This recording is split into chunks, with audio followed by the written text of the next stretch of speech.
Cathy Reutemann, bonjour, Boker Tov.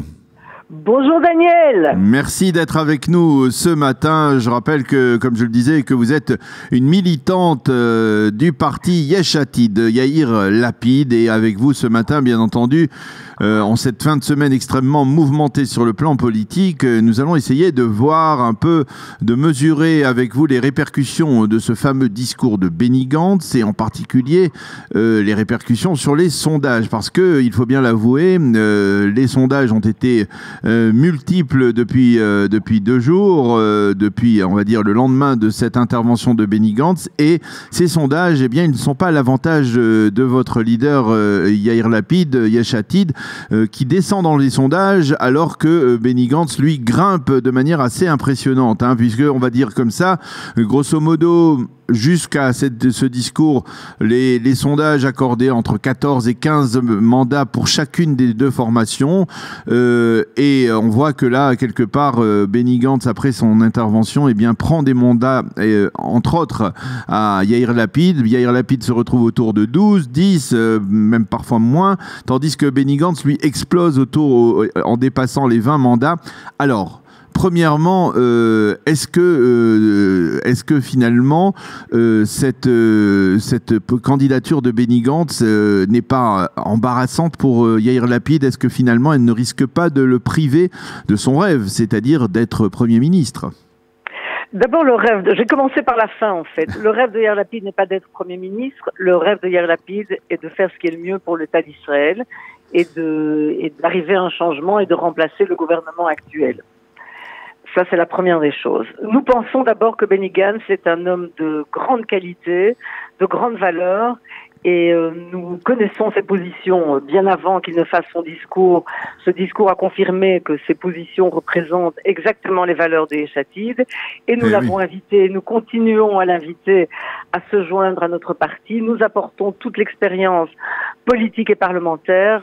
Maintenant, Yesh Atid, on ne peut plus le considérer comme un jeune parti, mais on est déjà dans la politique maintenant depuis 2013. Nous connaissons tout le fonctionnement parlementaire.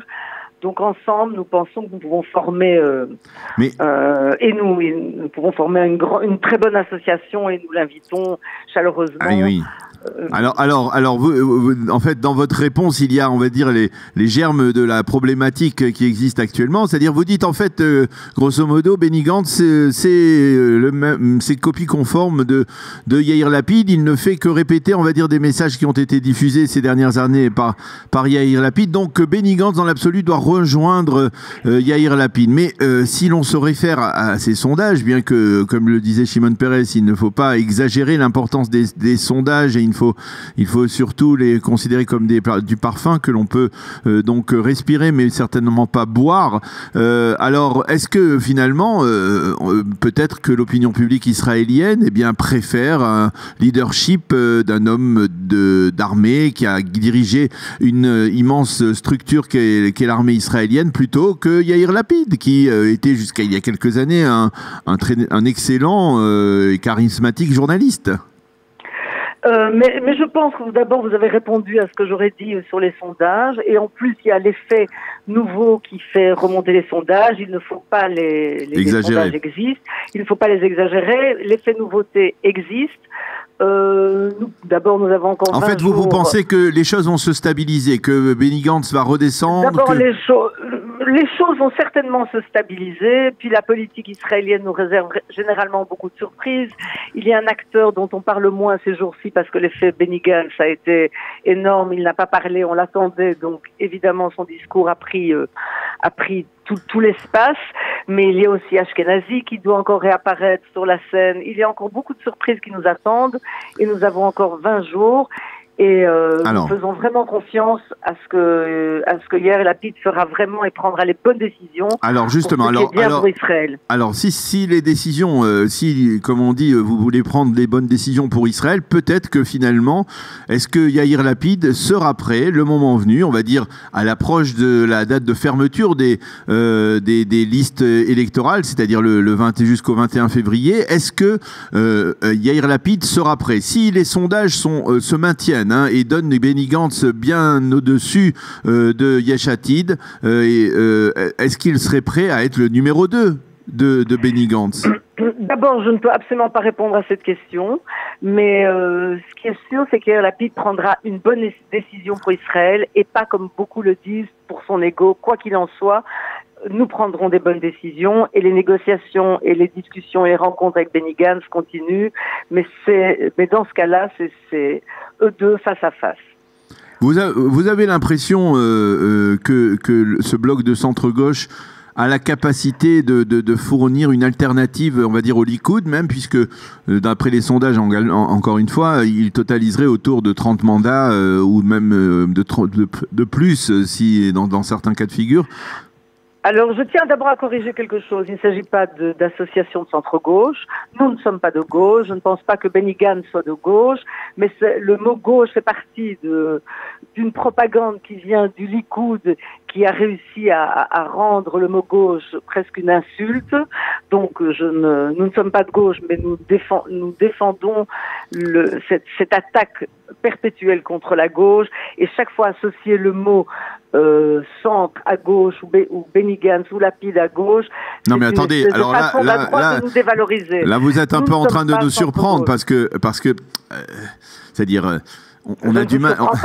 Alors expliquez-nous. Alors parce que d'abord un centre fort, un centre droite au niveau de la sécurité, nous sommes sans pitié pour tout pour toutes les menaces qui nous entourent. C'est loin d'être des paroles de gauche.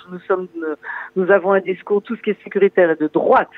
Et de toute façon, le centre, c'est bien cela, c'est de prendre tout ce qui est bon d'un côté, ce qui est bon de l'autre, et nous couvrons une grande partie, et la majorité d'ailleurs des Israéliens se considèrent des gens du centre.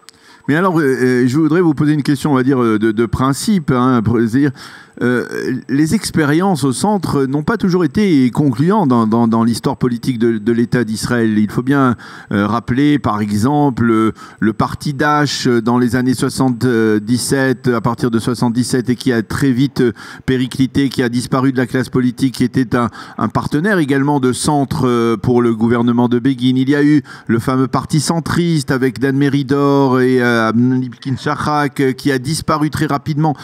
On a l'impression qu'un parti de centre, on va dire, alors je ne dirais pas ni gauche ni droite, mais un parti centriste, eh bien, comme vous l'avez dit, rassemble des gens de gauche et des gens de droite, mais lui-même n'a pas de véritable idéologie. Et que sans idéologie en Israël... Alors, tout le contraire, j'aimerais corriger cela. Nous avons une idéologie qui est même très forte.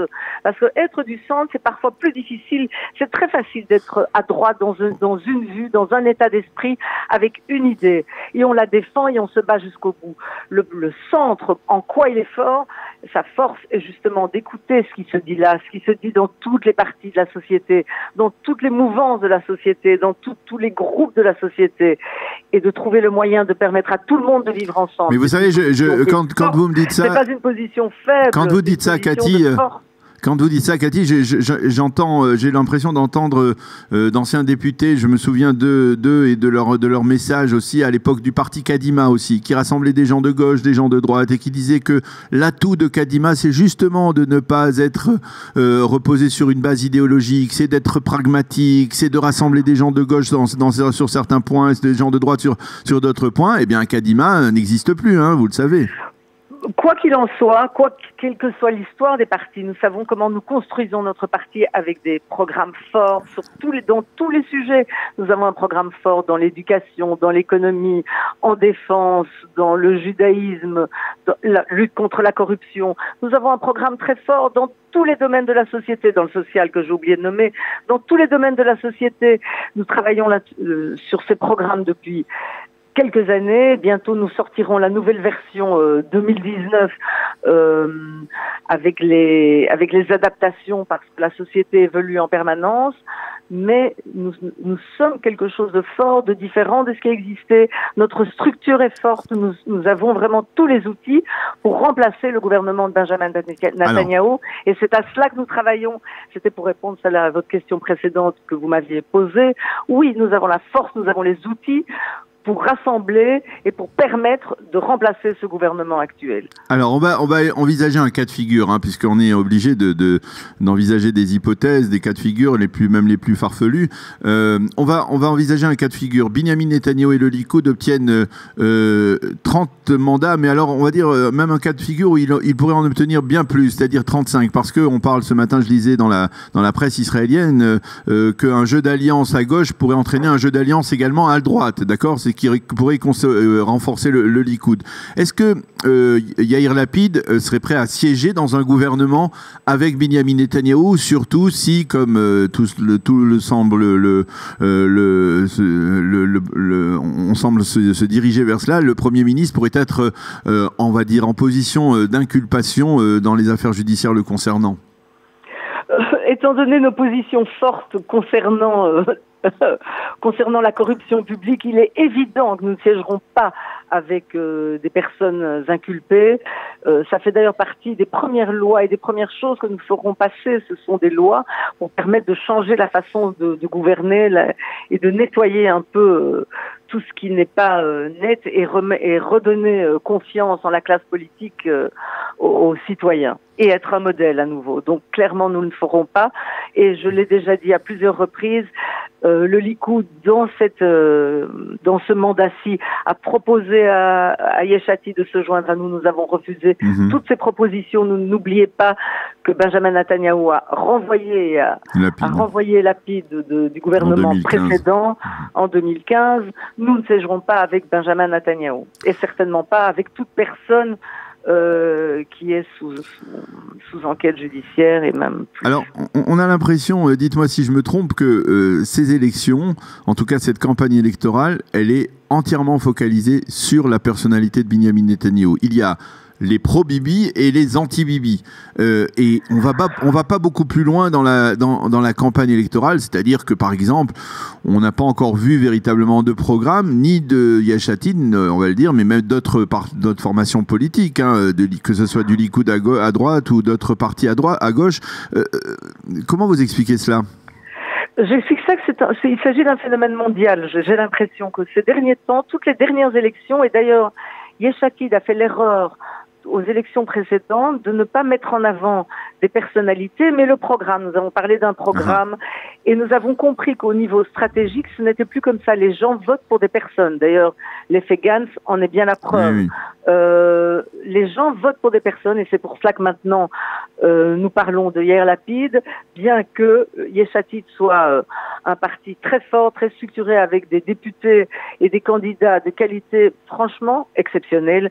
Nous avons une liste exceptionnelle, mais aujourd'hui les gens, quand on parle dans le quotidien, quand on le voit dans la presse, les gens veulent une personne à la tête et c'est pour ça que notre campagne pour le moment est axée Lapid et voilà. Alors je vais quand même vous pousser un peu parce que à force de parler des personnalités, quand même on risque un peu de se lasser, mais parler un peu d'un programme et surtout on va dire d'une ligne très claire qui avait été tracée par Yair Lapid depuis qu'il est entré en politique concernant le monde orthodoxe, l'enrôlement de l'armée des orthodoxes dans l'armée israélienne. Est-ce que avec l'expérience, on va dire après ces 2 années passées au gouvernement entre 2013 et 2015, le vote de cette fameuse loi sur l'enrôlement des élèves des yeshivot qui avait suscité une véritable colère dans le monde orthodoxe, est-ce qu'aujourd'hui vous avez le sentiment que Yesh Atid adopte une autre attitude par rapport au monde orthodoxe? Est-ce que une attitude qui serait moins d'imposer, de mieux d'expliquer peut-être? Bon, alors là, je vais vous expliquer quelque chose de différent. D'abord, Yesh Atid a des valeurs d'égalité de tous les citoyens face aux droits et aux devoirs. Les orthodoxes, pour des raisons qui sont peut-être les leurs, ont fait passer Yesh Atid et Yair Lapid comme un anti-orthodoxe, ce qui est entièrement faux. Vouloir que tout le monde ait les mêmes devoirs et les mêmes obligations n'est pas anti. Vouloir octroyer le droit à l'éducation à tous n'est non seulement pas anti, mais pour. Vous savez combien d'orthodoxes ont porté plainte contre l'État parce qu'ils n'avaient pas de connaissances de base. Donc imposer l'éducation égale à tous, cela fait partie des lois qui préservent l'égalité des chances, l'égalité de la démocratie, l'ouverture au monde du travail à tous. donc je pense aussi que on les appelle en hébreu les Askanim. J'ai du mal à trouver le mot en français, mais tous les grands, les têtes ne sont pas Yeshatid. J'aurais pu vous le trouver en yiddish, mais on appelle ça les Macherim, mais je ne peux pas vous le dire en français. Mais vous savez que nous avons eu des rencontres avec des orthodoxes. D'abord, tout notre programme, ce qu'on appelle le judaïsme et démocratie, nous l'avons conçu avec des religieux et des orthodoxes qui nous conseillent. Nous travaillons ensemble parce que nous devons trouver, cela fait partie des valeurs justement centristes, de trouver la bonne formule et de faire comprendre. Et nous avons eu des réunions, j'ai assisté personnellement à ce genre de réunions avec des orthodoxes, les jeunes orthodoxes qui disent nos représentants ne nous représentent pas. Ce ne sont pas nos valeurs. Nous voulons connaître l'anglais, nous voulons connaître les sciences, nous voulons avoir accès à la culture, nous voulons servir l'armée. Mais nous sommes orthodoxes, donc nous voulons vivre tout cela dans notre façon de vivre. Et j'ai même été étonnée de voir à quel point ces jeunes nous disaient « Vous avez envie d'un bus le Shabbat ? Allez en bus, nous ne le prendrons pas, mais vous avez le droit de le faire. » Donc ces gens sont bien plus tolérants et bien plus acceptants et bien plus comprenants que leurs leaders. Eh bien, ma question a été à eux, d'ailleurs j'aimerais bien finir, je leur ai dit, mais alors pourquoi vous votez pour eux? Ils ont dit, parce qu'on a besoin que quelqu'un défende nos valeurs de religion. Mais est-ce que ce dialogue, en tout cas, ça a aussi été bénéfique pour Yeshatid, c'est-à-dire pour Lapid lui-même, c'est-à-dire dans sa perception des différents courants dans la société israélienne, de ce que le président a appelé les 4 tribus? Très certainement. D'ailleurs, par exemple, notre loi sur l'union civile n'est pas un mariage civil parce que nous voulons continuer à respecter toutes les mouvances, en ce compris le mariage religieux orthodoxe tel qu'il est aujourd'hui. Mais à part cela, nous voulons fournir, nous pensons que le judaïsme est un judaïsme de tous les juifs. Il y a des juifs massortis, il y a des juifs libéraux, il y a des juifs... nous connaissons... De toutes les tendances, d'accord. De toutes les tendances, et nous voulons toutes les respecter et donner le droit à tous de faire leur mariage, leurs enterrements, leur naissance selon leur façon de penser et leur obédience. Eh bien, Cathy Reutemann, c'était très intéressant de discuter avec vous. On n'a pas trop l'occasion de parler avec des responsables de Yeshatid, ou en tout cas des militants très actifs comme vous l'êtes de Yeshatid. Merci. Mais pas seulement militantes, responsables de la section francophone. Ah ben voilà. Eh ben alors ça, c'est important de le souligner. C'est important de le souligner. Je vous invite tous à rejoindre notre page Yeshatid en français pour vous informer encore plus et apprendre à nous connaître mieux.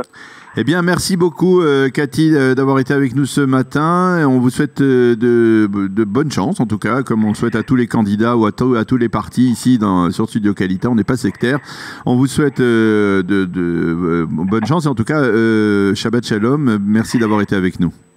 Shabbat Shalom, Daniel, et à tous les auditeurs. Bye bye.